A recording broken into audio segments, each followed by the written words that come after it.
We have Ravi Singh ji, who is asking that if everything is happening within consciousness and the individual self is ultimately an illusion, then why does Acharya ji emphasize finding meaningful work? Wouldn't immersing oneself in deep meditation be the most direct path to reconnect with the source of consciousness? What was the first little word? If everything is happening within consciousness. Stop.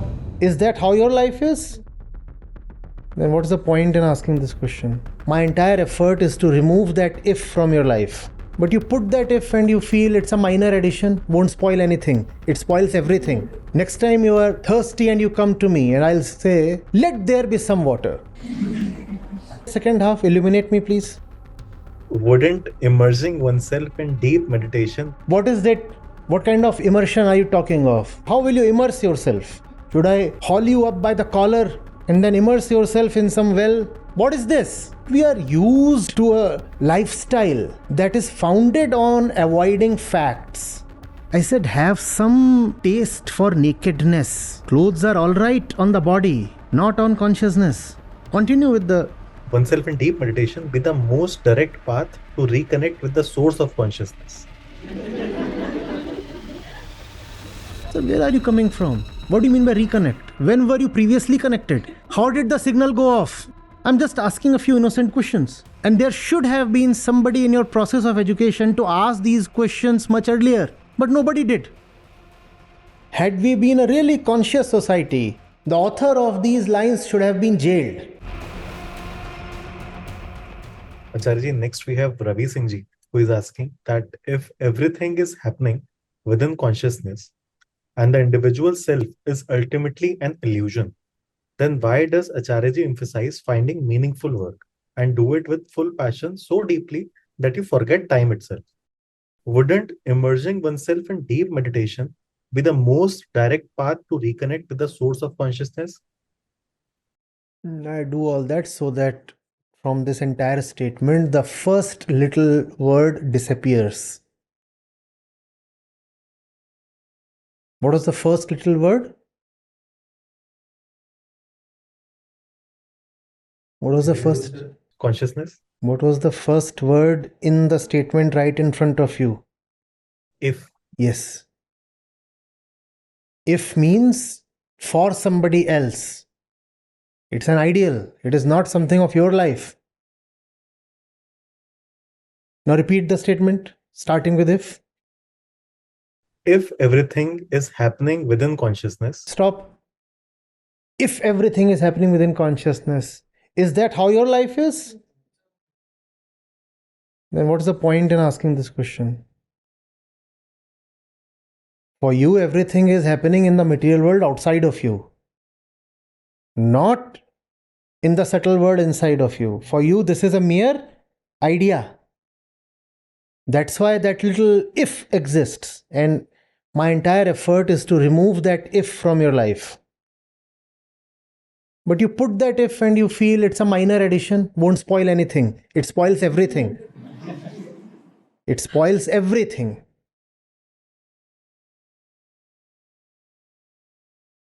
Next time you are thirsty and you come to me and I'll say, let there be some water.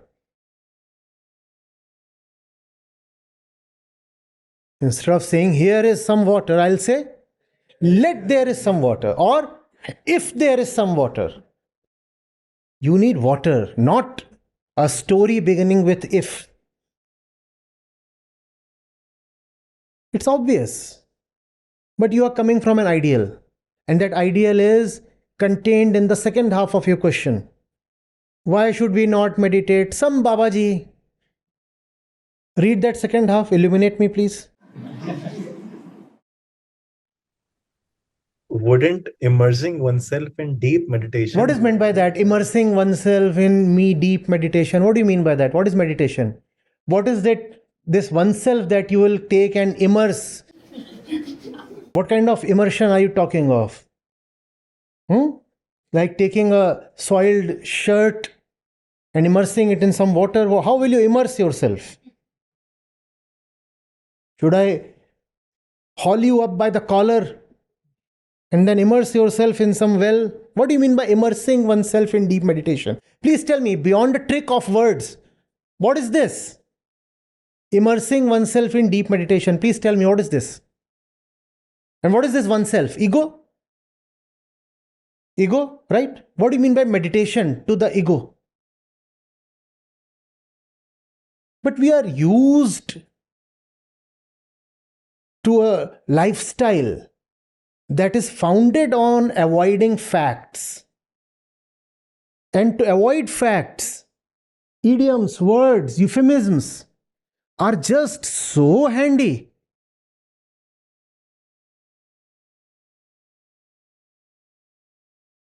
You're snoring? No. I'm immersing myself in an altered state of consciousness. And it is a state of consciousness that the Upanishads too talk of. It is very adjacent to Jagrati. It is called Swapnavastha. So you have dozed away. You are actively snoring. No, no, no. I have immersed myself in an alternate state of consciousness just adjacent to Jagrati. How much effort you put just in deceiving yourself. Immersing myself in meditation. What is that? What do you mean by meditation? And what is immersion in that thing called meditation? And who is being immersed? But you'll never ask these questions because some Babaji totally dominated your faculty to question. With this get-up, the entire works, the demeanor, the voice, the baritone. And you are ordered to immerse yourself in meditation. And you said, I'm immersing myself in meditation.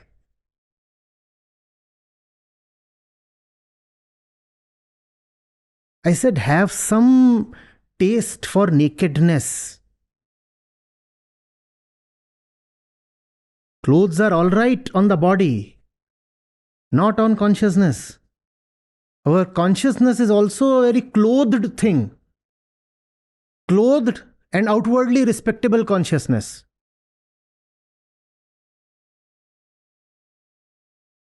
Continue with the... Yes, how to immerse oneself in meditation then?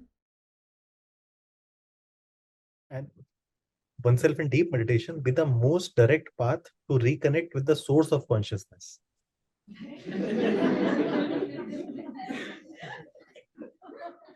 Most direct path to reconnect with the source of consciousness.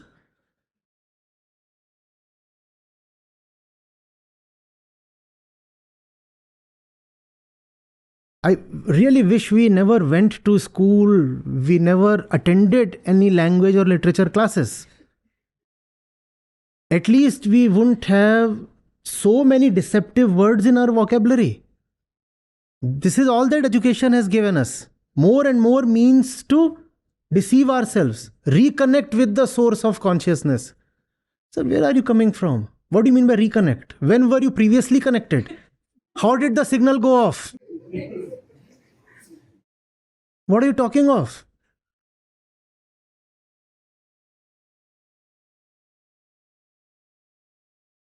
Source of consciousness. There is no consciousness. What is the source of this elephant? There is no elephant. How do you know something as a source? What do you mean by that? Where is this knowledge coming from? Is it knowledge at all? But this is, you hear this, this is what the world of spirituality is about. Random mumbo jumbo.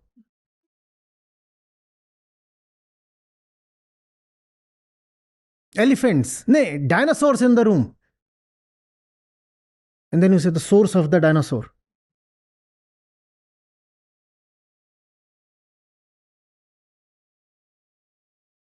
And if I'm sounding abrasive, it is only because these words, this advice, this kind of feedback should have come to you much, much earlier in your life. But you have been pampered and you have been spoiled. So you will feel I am offending you. And you will feel that only because there has been probably nobody so far who could speak straight to you. Have I abused? Am I spitting on somebody? I'm just asking a few innocent questions. And there should have been somebody in your process of education to ask these questions much earlier. But nobody did. So when I do that now, I appear like the fallen culprit.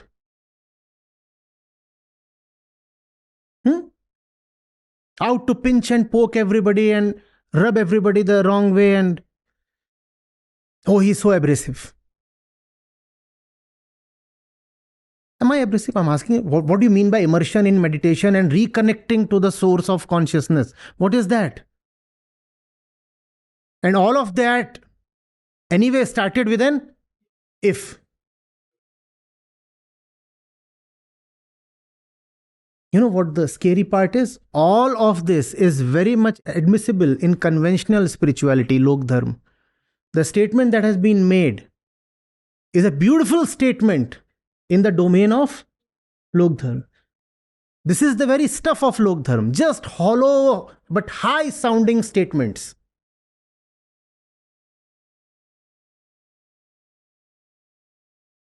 Real spirituality is not about something that sounds elevated or admirable or respectable. Real spirituality is actually a very shameless thing. We said stripped of all covers, all clothing. One has to have taste for nakedness, not for the well dressed up priest.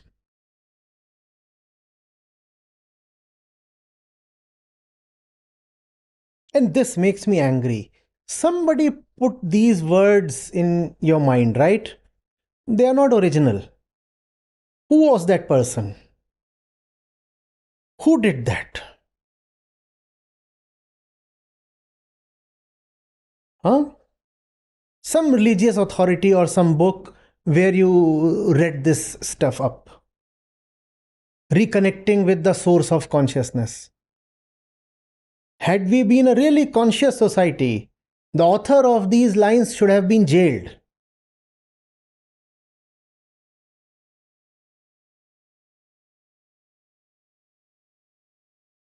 And that would have been perfectly constitutional.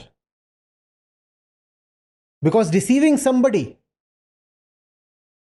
invites Section 420.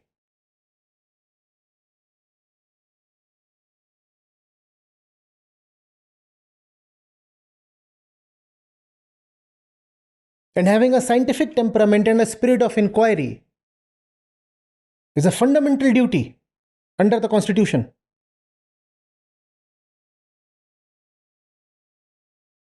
Learn to ask this question whenever you are bombarded with high sounding fluff. Matlab kya? Huh? What exactly? What exactly? What exactly does that mean?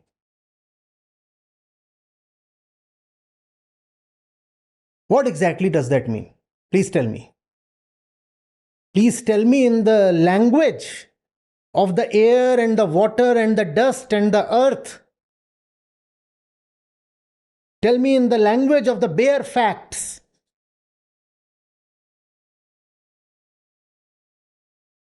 Don't give me pointers and abstractions and idioms and euphemisms. No.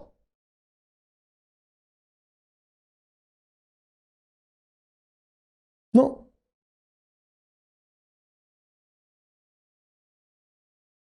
Oh, karma will return to bite you. What exactly does that mean? Please tell me.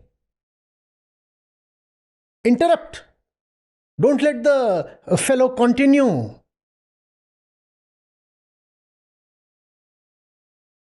Please wait. What did you just say? Karma will return to bite you. What does that mean? Karma is some dog or something? What is that? Karma.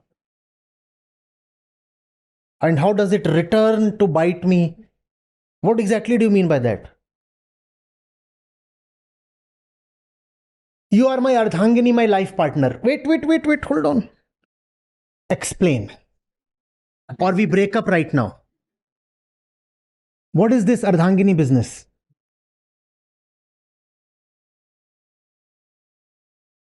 Bisexual? What? Half of you, half of me, welded together. And what do you mean by life partner? What does that mean? What kind of partnership are we talking of?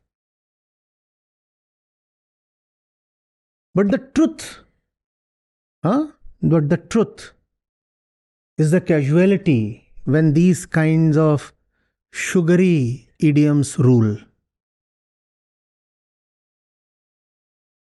I'm immersed in your love. What? What do you mean by that?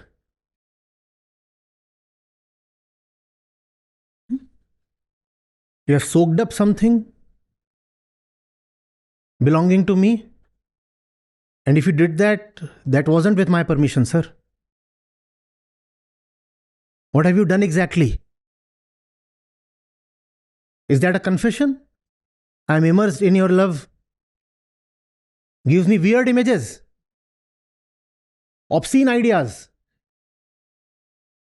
I'm immersed in your love. Wherever you are and whatever you are doing, stop that and get out.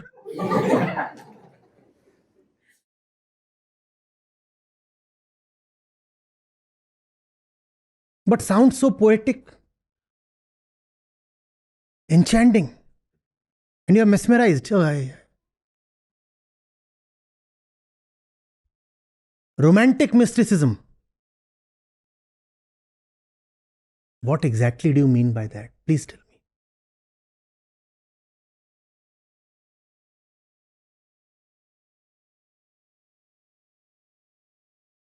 The most common statements that come to you, the ones you are most used to, they are the ones that deserve your scrutiny the most.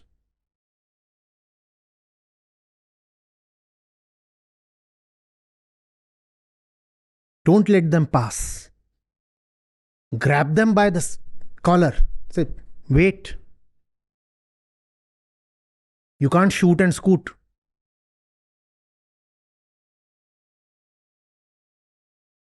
Yes, now tell me. What exactly? Matlab kya? Enough of your fluffy poetry.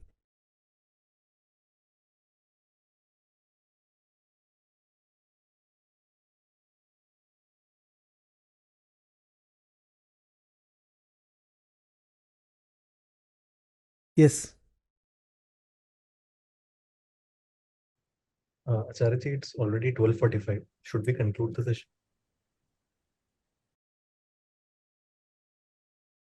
Anybody on this theme?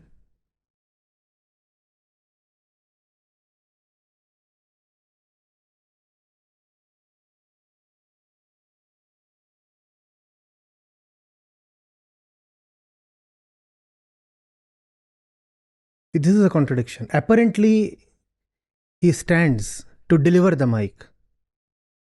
So the purpose is to enable the session to continue. But the intention is to discontinue.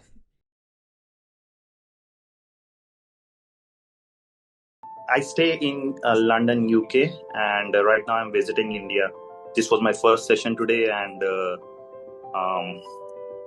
it was really nice to see it firsthand, like not a recording, because I've been following Acharya ji for 2 years now, and I've read his books, and it was really lovely to see it firsthand live.